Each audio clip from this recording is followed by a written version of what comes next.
Normandy, June 1944. A German sniper spots a distinct vertical white stripe on the back of a helmet, the mark of an American officer. He pulls the trigger. The platoon leader goes down. Based on German combat experience on the Eastern Front, this single bullet should paralyze the unit. Leaderless infantrymen are supposed to freeze in the dirt, waiting for orders that will never come. But within seconds, a new voice barks a command. The American squad lays down immediate covering fire, regroups, and launches a coordinated flanking maneuver. Why did this decapitated unit instantly adapt and attack when German doctrine guaranteed they would shatter? For years, the German military machine had perfected the art of dismantling enemy formations. Their combat philosophy, forged in the brutal, uncompromising campaigns of the early war and the meat grinder of the Eastern Front, relied on a calculated assumption. If you sever the head of a tactical unit, the body will inevitably wither and die. By systematically targeting the visible, commissioned leadership, they had successfully paralyzed entire platoons and companies of their adversaries. When the Allied invasion forces pushed inland from the Normandy beaches, German snipers and machine gunners applied this exact same lethal methodology to the Americans. They looked across the hedgerows and saw an army of supposedly fragile,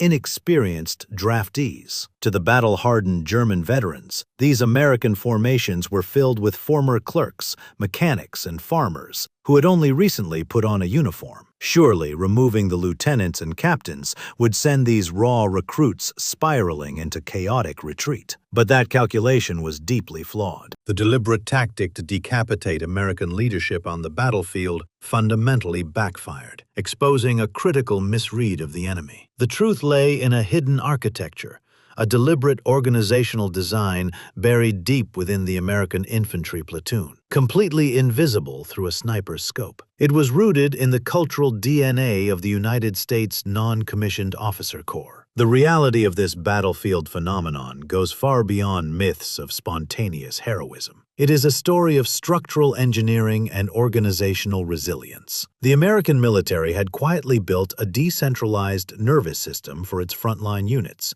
anchored firmly by the sergeant and the corporal. The clash in Western Europe became a brutal test. A veteran military establishment built to hunt officers, throwing its weight against a newly assembled expeditionary force. And the central mystery remains. How exactly did a hastily mobilized army of ordinary citizens develop a battlefield command structure resilient enough to survive the systematic, targeted slaughter of its lieutenants? To understand exactly how this survival was possible, one must first look at the unforgiving ground where these two military philosophies physically collided in the weeks following the D-Day landings. The American blueprint for Operation Overlord relied heavily on mobility, overwhelming firepower, and continuous forward momentum. But as the infantry pushed inland from the bloody sands of Omaha and Utah beaches, they slammed into a geographical nightmare that planners back in London had fundamentally underestimated: the Norman bocage. This was a sprawling patchwork quilt of small pastures, each framed by massive earthen embankments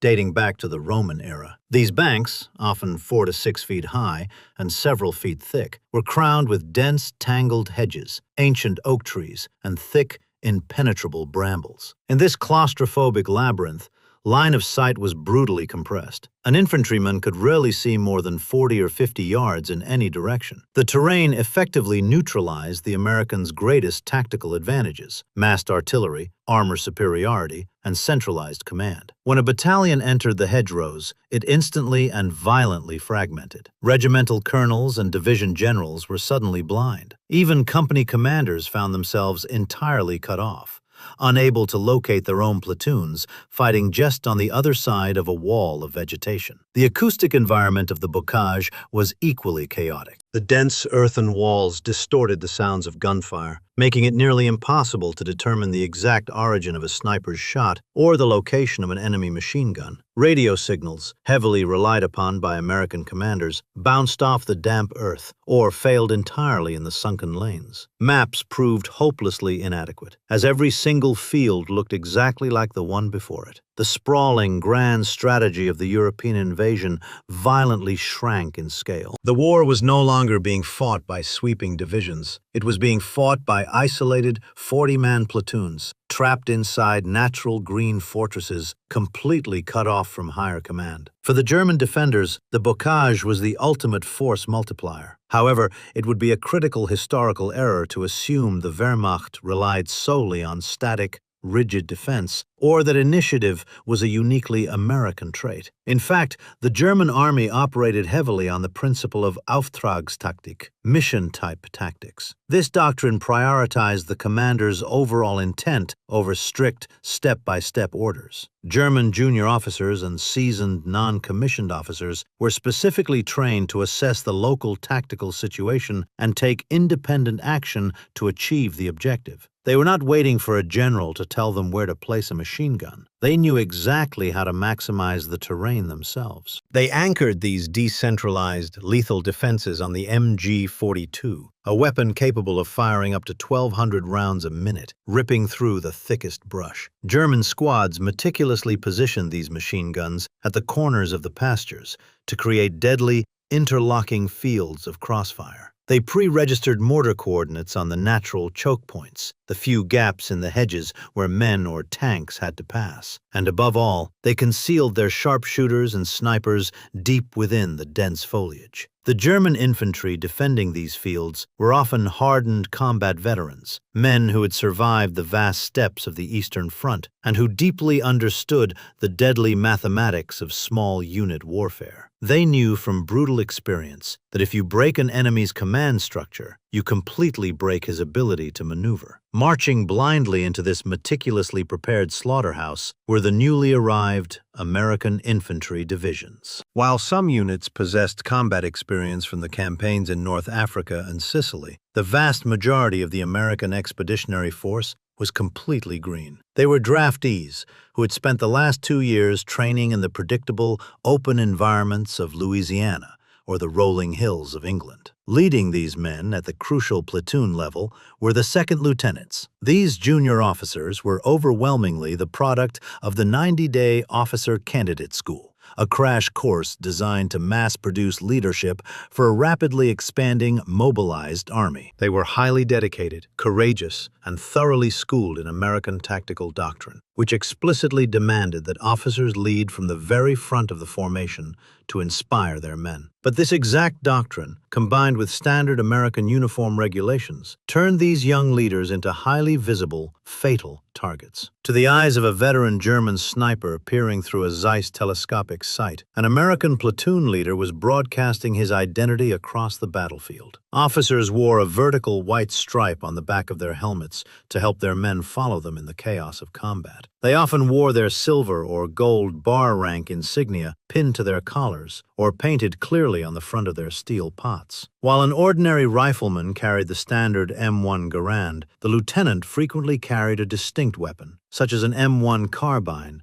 or a Thompson submachine gun. The officer carried a bulky leather map case. He carried binoculars around his neck, and most fatally, he had a radio man walking just a few feet behind him, with a long, whipping antenna swaying in the air. Furthermore, behavior gave them away instantly. In the extreme stress and chaos of a sudden firefight, the officer was the one pointing at targets, shouting orders, waving his arms, and moving aggressively between squads to coordinate return fire. The German snipers and machine gunners were explicitly trained to scan for these specific visual and behavioral cues. The tactical order was simple and ruthless. Ignore the rifleman in the dirt. Find the man with the map, the man who is pointing, the man desperately trying to restore order, and eliminate him immediately. The battlefield results of this doctrine were immediate and devastating. During the first 3 weeks of the Normandy campaign, the attrition rate among American junior officers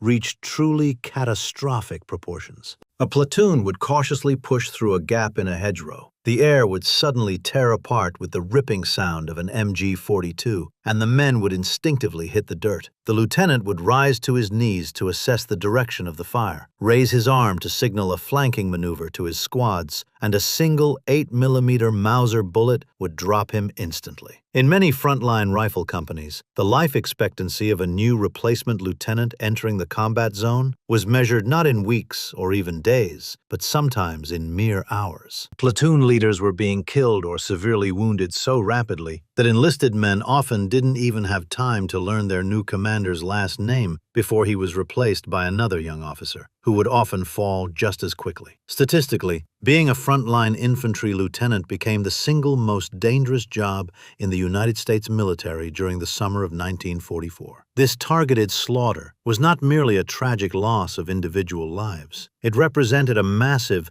existential threat to the entire Allied strategy in Western Europe. The American platoon, consisting of roughly 40 men, was the fundamental, essential building block of the infantry advance. The military hierarchy dictated a clear, top-down flow of action. The commissioned officer assesses the threat, formulates the tactical plan, and gives the orders for the men to execute. The German calculation behind targeting these officers was brutally logical and rooted in their observations of other armies. If a platoon of unblooded, terrified 19-year-old draftees suddenly watched their educated, authoritative leader die violently in the mud right in front of them, panic should inevitably follow. Stripped of the single man trained to make tactical decisions, the surviving soldiers should theoretically freeze. They should hug the earth, paralyzed by fear and indecision, waiting for orders from a higher command that would never arrive because the radios were dead, the wires were cut, and the generals were miles away behind the lines. If a platoon freezes under fire, it cannot maneuver to suppress the enemy machine guns. If the platoon cannot suppress the guns, the company cannot advance. If the companies remain permanently pinned down in the hedgerows, the battalions inevitably stall. And if the battalions stall, the meticulously planned invasion force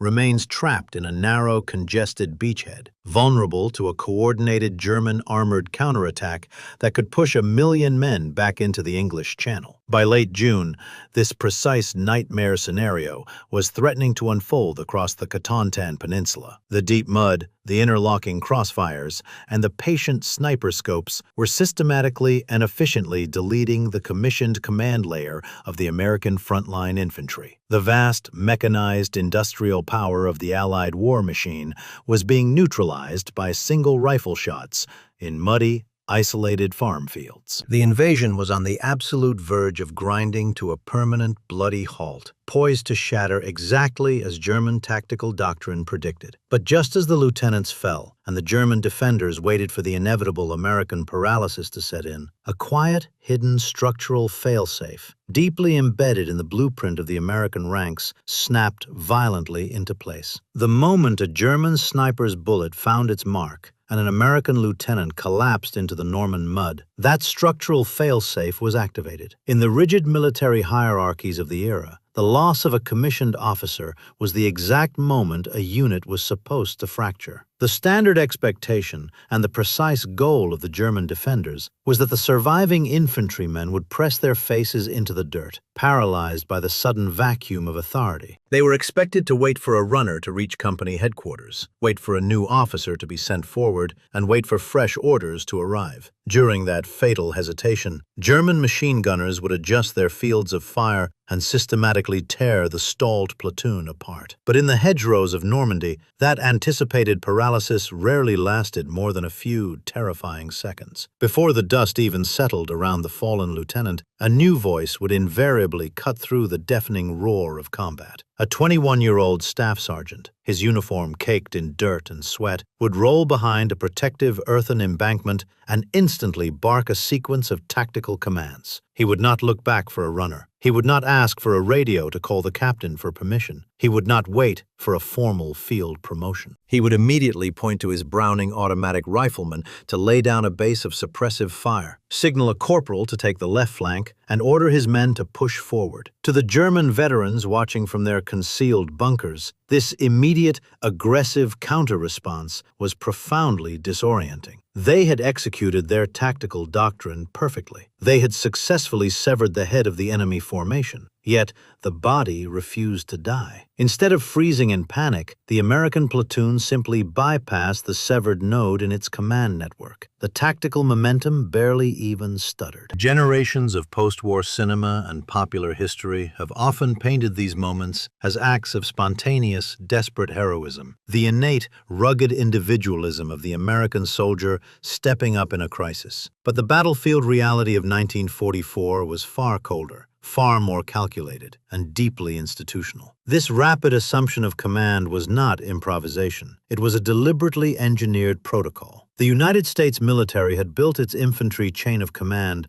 on an unbreakable, rigid sequence of succession. It was a highly redundant system designed with the explicit understanding that junior officers were going to die in large numbers. If a platoon leader was killed, the platoon sergeant automatically and instantly became the commander. If he fell, the senior squad leader, a staff sergeant or a buck sergeant, took over. If the sergeants were wiped out by an incoming mortar shell, a 20-year-old corporal assumed command. And if the corporals were gone, a private first class took the reins. The transition of power was absolute, automatic, and required zero validation from higher headquarters during a firefight. This meant that the tactical objective, whether it was securing a crossroads, silencing an artillery spotter, or holding a line against a counterattack, remained the supreme, overriding priority, regardless of who was shouting the orders. The mission dictated the action, not the metal rank insignia pinned to a collar. The Germans had incorrectly assumed that these green American draftees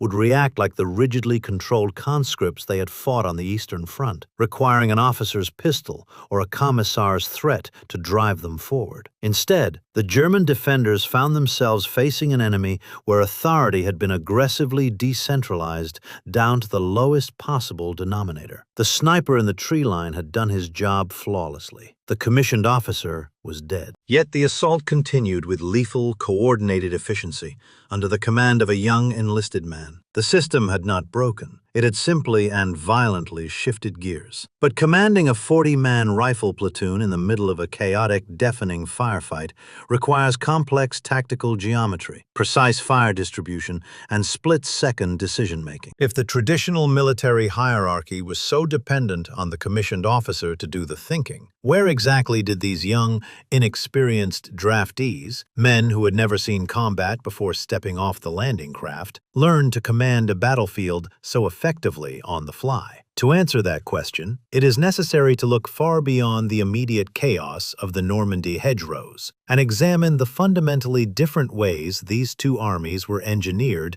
at their microscopic foundations. The collision in the summer of 1944 was not merely a clash of weapons, but a violent stress test of two competing military architectures. And to understand why the American system survived decapitation, we must first dispel a persistent historical myth regarding the German army. It is deeply inaccurate to suggest that the United States held a monopoly on battlefield initiative. In fact, the entire operational philosophy of the German military was built upon the concept of Auftragstaktik, or mission command. This was a sophisticated doctrine rooted in 19th century Prussian military thought, which dictated that commanders should issue a clear objective and the intent behind it, but leave the specific method of execution entirely to the subordinate on the ground. A German battalion or company commander was not expected to wait for step-by-step instructions from a general. He was expected to read the terrain, assess the immediate tactical reality,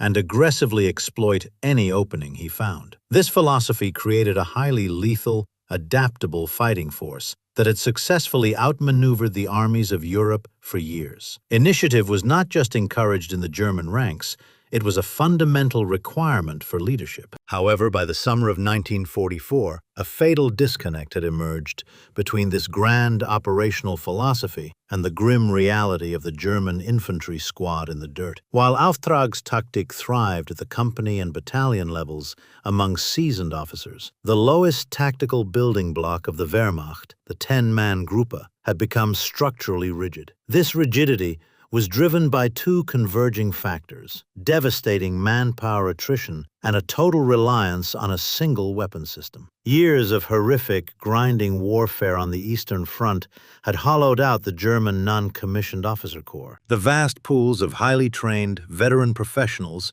who had marched into Poland and France were largely gone, buried in the snows of Russia. To fill the ranks in Normandy, the German High Command was forced to rely on massive influxes of conscripts, often very young teenagers, older men, or hastily repurposed Luftwaffe ground crews and naval personnel. These replacements lacked the years of rigorous tactical training required to independently execute Auftragstaktik. Consequently, a typical German infantry squad defending the bocage was often composed of 8 or 9 frightened, inexperienced conscripts held together by a single, battle-hardened veteran Unteroffizier. Furthermore, German tactical doctrine at the squad level was designed almost entirely around the protection and feeding of the MG-42 machine gun. The squad did not exist as a flexible maneuver element. It existed as a mobile firing platform for a weapon that could fire 1,200 rounds a minute. The primary job of the riflemen,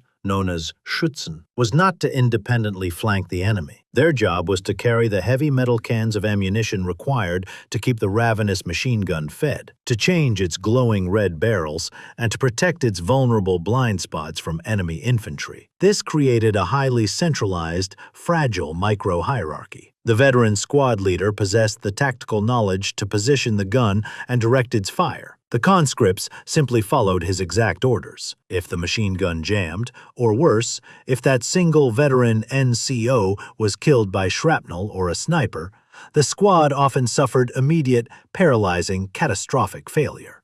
The raw replacements simply did not know how to maneuver the unit without their leader, and their doctrine gave them no framework to do so. The German military mindset, shaped by this internal reality, naturally projected the same vulnerability onto their enemy. They looked at the green American draftees and assumed that if you eliminated the central authority figure, the commissioned officer, the unit would inevitably collapse around its own inert machinery. But the American infantry squad had been engineered under a completely different philosophy, designed specifically to prevent this exact type of catastrophic failure. During the massive reorganization of the United States Army in the late 1930s and early 1940s, military planners under General George C. Marshall completely redesigned the fundamental building block of the infantry. They moved away from the concept of a squad built around a single heavy weapon, and instead created a decentralized, 12-man organism that contained built-in redundancy. The standard American rifle squad was structurally divided into 3 distinct, independent elements, commonly referred to as Able, Baker, and Charlie teams. This architecture was revolutionary in its practical application on the battlefield. The squad was led by a staff sergeant, but he was supported by an assistant squad leader, usually a buck sergeant, who positioned himself at the rear of the formation to maintain discipline and ensure the unit's momentum. At the front was the Able team, usually consisting of 2 scouts. Their incredibly dangerous job was to push forward, probe the terrain, and deliberately draw enemy fire to identify concealed positions. Behind them was the Baker team, the unit's base of fire. Unlike the German squad, which relied on a crew-served heavy machine gun, the American base of fire was built around the Browning Automatic Rifle, or BAR. Manned by a single gunner with an assistant and an ammunition bearer, the BAR could be rapidly relocated by one man, providing highly mobile suppressive fire. Finally, there was the Charlie team, the maneuver element,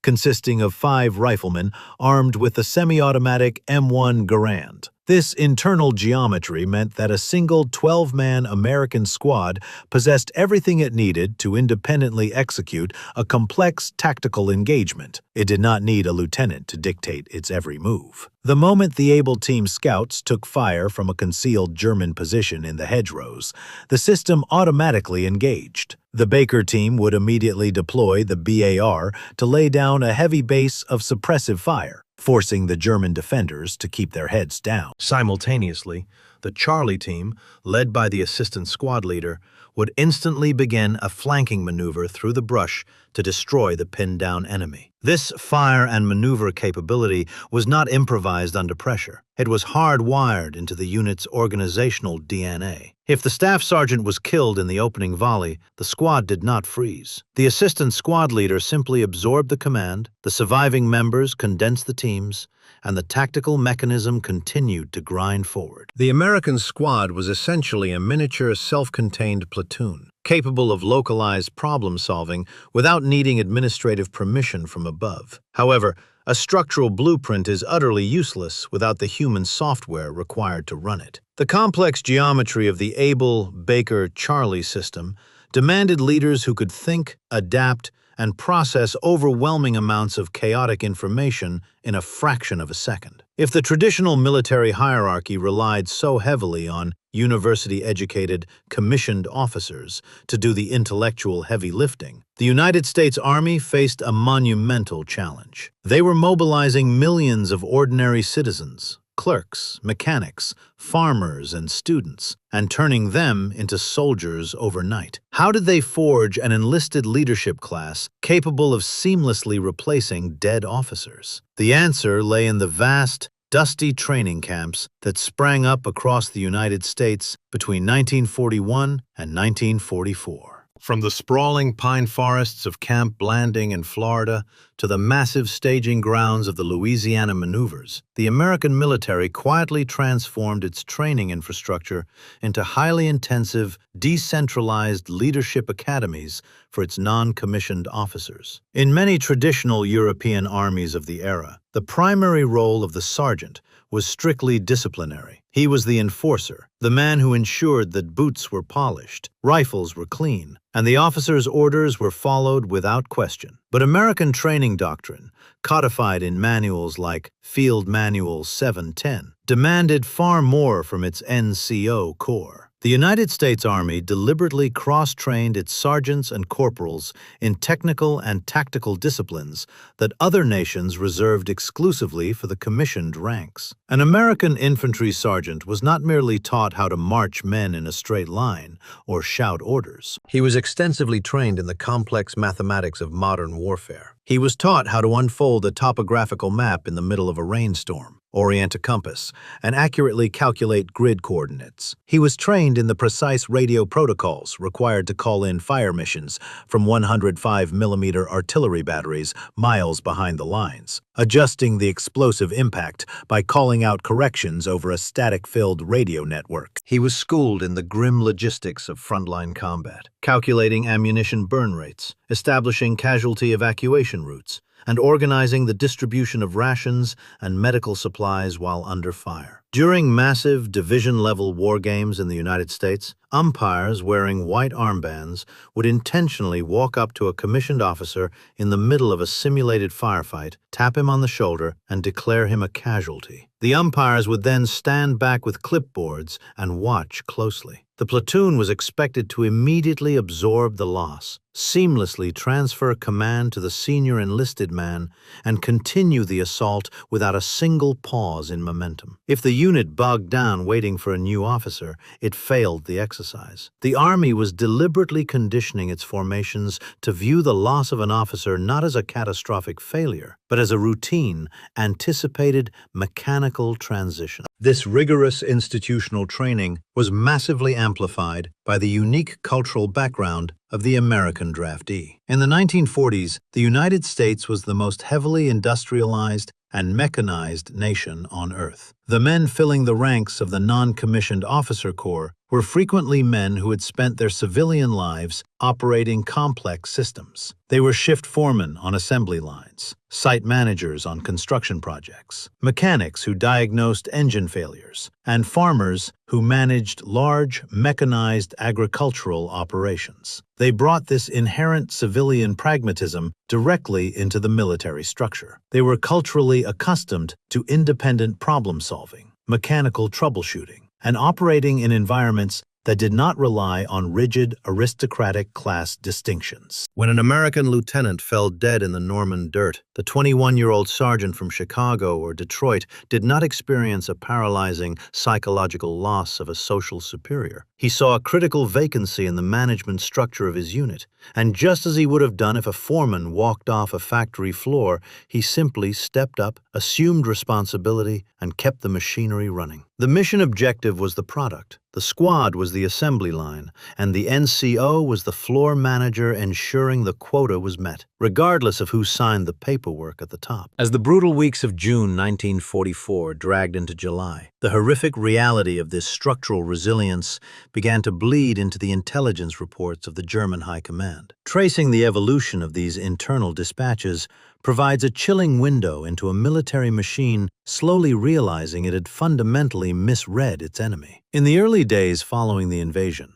German battlefield assessments were steeped in institutional arrogance. Reports filed by units like the 352nd Infantry Division, which had defended Omaha Beach, often characterized the American infantrymen as soft, clumsy, and fundamentally lacking in martial spirit. German officers noted that American formations tended to bunch up behind the hedgerows, severely lacking the aggressive, synchronized maneuverability of the Soviet infantry they were accustomed to fighting. The early consensus in German intelligence circles was that the Americans were entirely dependent on their massive material superiority. The German assessment concluded that if the Americans were cut off from their overwhelming artillery support and their tanks and subjected to highly precise, lethal small arms fire, their green infantry would simply refuse to advance. The doctrine of decapitating the commissioned leadership seemed, at first glance, to be validating this theory. But as the fighting devolved into the agonizing yard-by-yard slaughter of the bocage, a distinct and unsettling shift occurred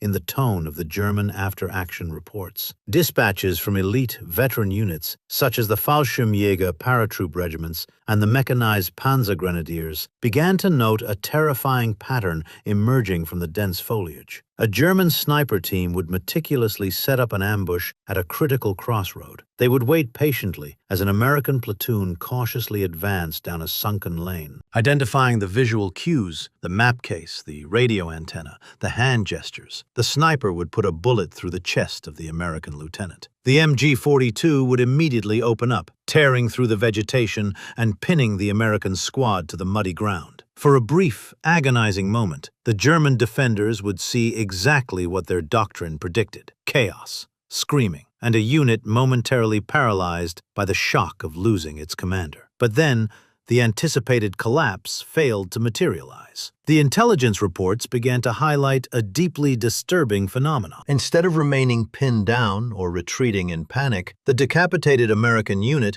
would suddenly fragment into smaller, highly aggressive subunits. The German machine gunner, expecting to leisurely dismantle a static, terrified platoon, would abruptly find his position under intense, sustained suppressive fire from a Browning automatic rifle. And while he was locked in a duel with the BAR, he would suddenly realize that a squad of 5 Americans, armed with M1 Garands and led by a corporal, had autonomously maneuvered through the thick brambles and was now flanking his position from the blind side. German commanders began to write with increasing frustration about the ghost-like ability of American squads to infiltrate and dismantle defensive positions completely out of visual contact with their higher command. The Germans were experiencing, from the receiving end, the lethal, decentralized efficiency of the Abel, Baker, Charlie system. The grim realization began to wash over the German officer corps. Their meticulously executed doctrine of targeted decapitation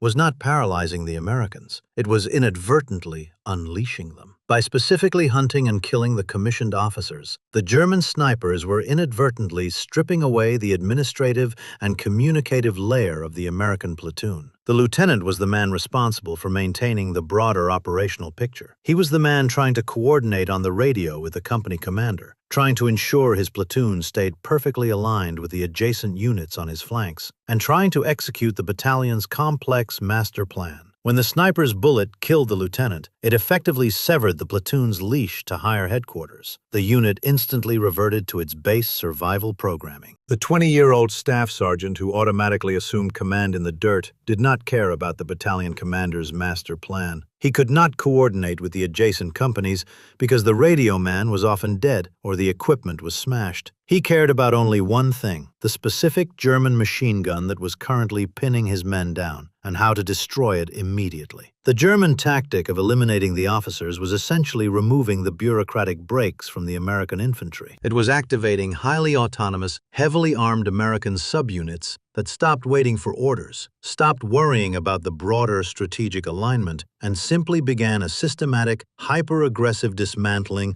of the German defenses directly in front of them. The perceived tactical advantage of the German sniper had mutated into a fatal trap. They were triggering the very mechanism designed to destroy them. Yet, this entire decentralized nervous system, as brilliant and resilient as it was, contained a critical vulnerability. The automatic assumption of command, the complex tactical geometry of the squad, and the aggressive flanking maneuvers all relied entirely on one specific resource: the presence of those highly trained, veteran, non-commissioned officers. The system functioned because the staff sergeants and corporals had spent 2 years in the States mastering the intricacies of infantry combat, map reading, and fire direction. But the bocage was an indiscriminate meat grinder. As the horrific attrition of the Normandy campaign dragged on from June into late July, the casualties mounted at a staggering rate. The system was designed to survive the loss of the lieutenant, and then the staff sergeant, and then the buck sergeant. But what happens when the mathematics of combat outpace the redundancy of the system? As the veteran NCOs began to fall just as rapidly as the officers they were replacing, the deep well of trained American leadership started to run dangerously dry. The terrifying question that began to haunt the American command structure was no longer whether a squad could survive the loss of its officer. The question was how this systemic resilience could possibly hold up when a unit is completely wiped of all its veteran leadership in a single, brutal ambush. The answer to that terrifying question lies in a profound historical paradox regarding wartime attrition and military culture. By the autumn of 1944, the ideological clash between the two armies had become fundamentally asymmetrical. For generations, the German military had cultivated an aristocratic tradition of warfare. Their much vaunted system of mission command was built entirely around the brilliance of the individual leader. It relied on a warrior caste, men who possessed an almost innate, highly refined genius for battlefield improvisation. The German High Command believed that tactical supremacy belonged to the officer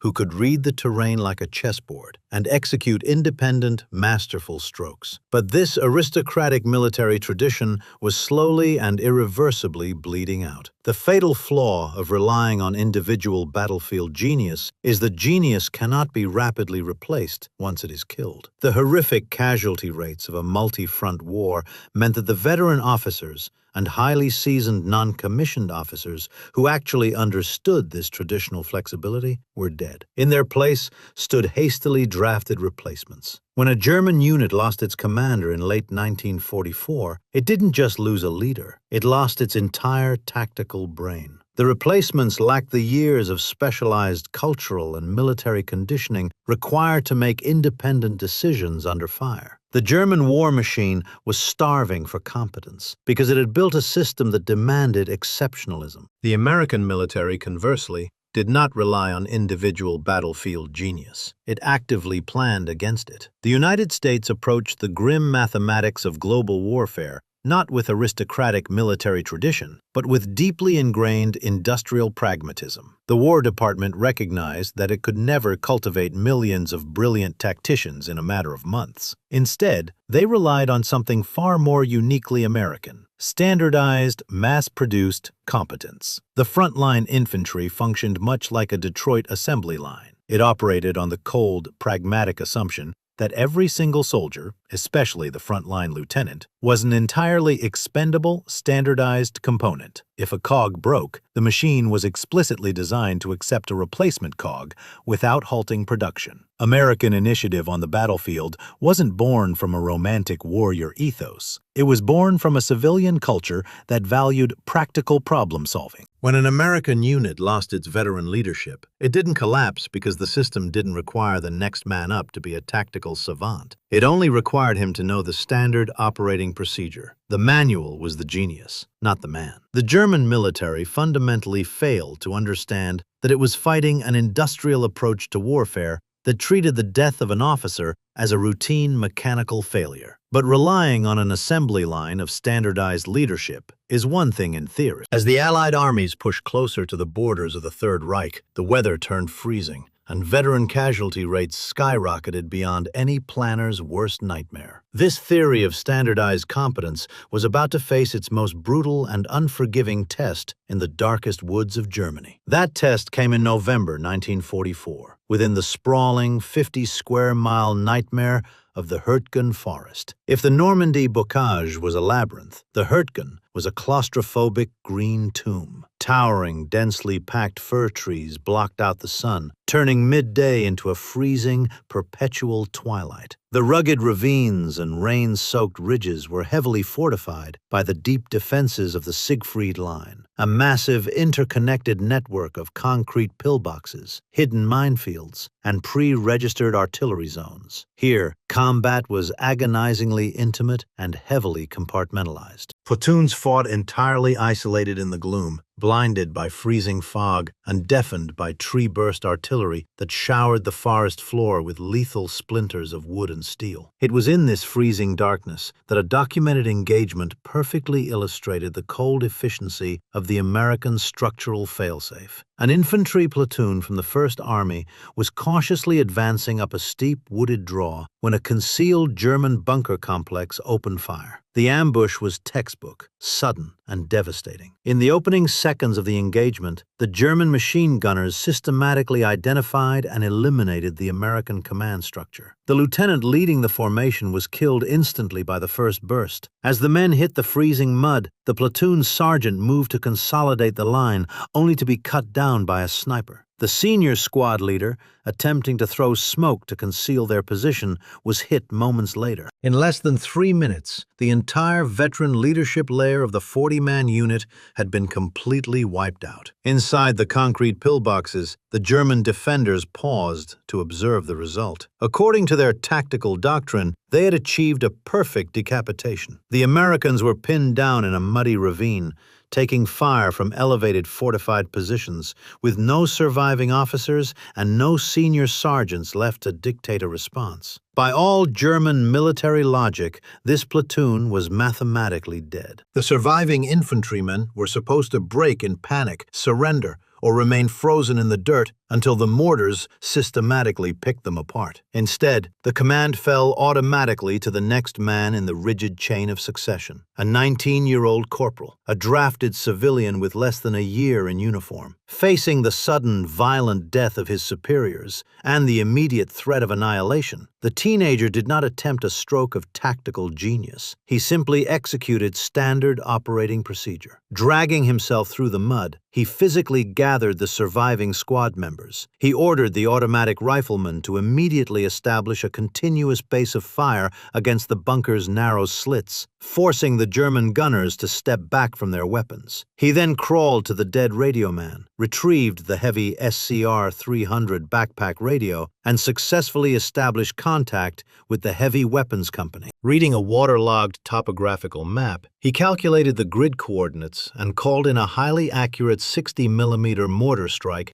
directly onto the German positions. Under the cover of those high-explosive impacts, the teenage corporal signaled his maneuver elements to flank the pillboxes. The surviving American riflemen bypassed the lethal frontal firing arcs, closed the distance with hand grenades, and methodically cleared the concrete bunkers. The German defenders, expecting to easily mop up a disorganized, panicked mob, were instead systematically overrun by a highly cohesive, tightly controlled fighting force. They had been defeated not by an elite commando unit or a brilliant general, but by a low-ranking draftee executing cold, calculated infantry training to the letter. The American system had absorbed a catastrophic shock, instantly rewired itself, and destroyed the threat without ever asking for permission. This single bloody engagement deep in the freezing timber of the Hürtgen forest finally exposed the fatal, unavoidable flaw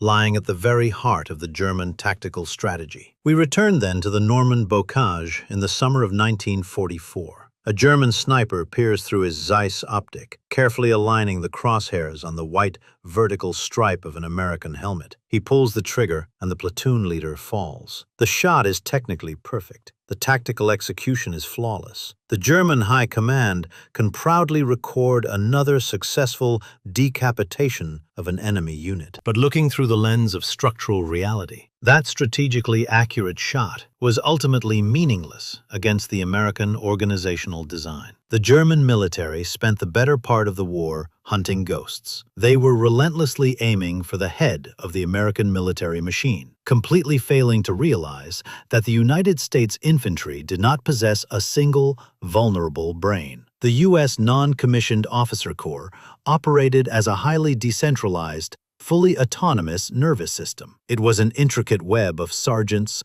corporals, and privates first class, all cross-trained in the lethal mathematics of fire and maneuver, map reading, and radio protocol. The moment a German bullet severed one command pathway, the system instantly and violently rerouted the signal to the next node in the chain. The tactical momentum survived because the knowledge of how to fight was not hoarded by the men with silver bars on their collars. It was mass-produced and distributed directly to the men in the dirt. The profound realization that emerges from the mud of Normandy and the freezing timber of the Hürtgen forest is that the German tactical masterpiece was aimed at the wrong target all along. They assumed they were fighting an army governed by rigid European traditions, where the enlisted men were merely unthinking tools wielded by their officers. But the United States Army was a reflection of the society that built it. It was an industrial powerhouse that trusted its ordinary citizens with executive authority on the factory floor, and it extended that exact same trust to the battlefield. This structural resilience forces a critical reevaluation of how the war was actually won. American battlefield success was certainly driven by the sheer, overwhelming weight of industrial logistics, the endless convoys of trucks, the massed artillery, and the fleets of bombers. But all the steel and high explosive in the world are utterly useless if the infantry stops moving. The true engine of the American advance was an educational and cultural system that engineered the ordinary civilian into an unbreakable tactical component. The German sniper in the tree line didn't just miss the target. He completely misunderstood the very nature of the organism he was fighting. The German military spent the European campaign aggressively and systematically hunting for the head of the American military machine. They ultimately lost the war because they completely failed to realize they were fighting a decentralized organism explicitly designed to survive decapitation.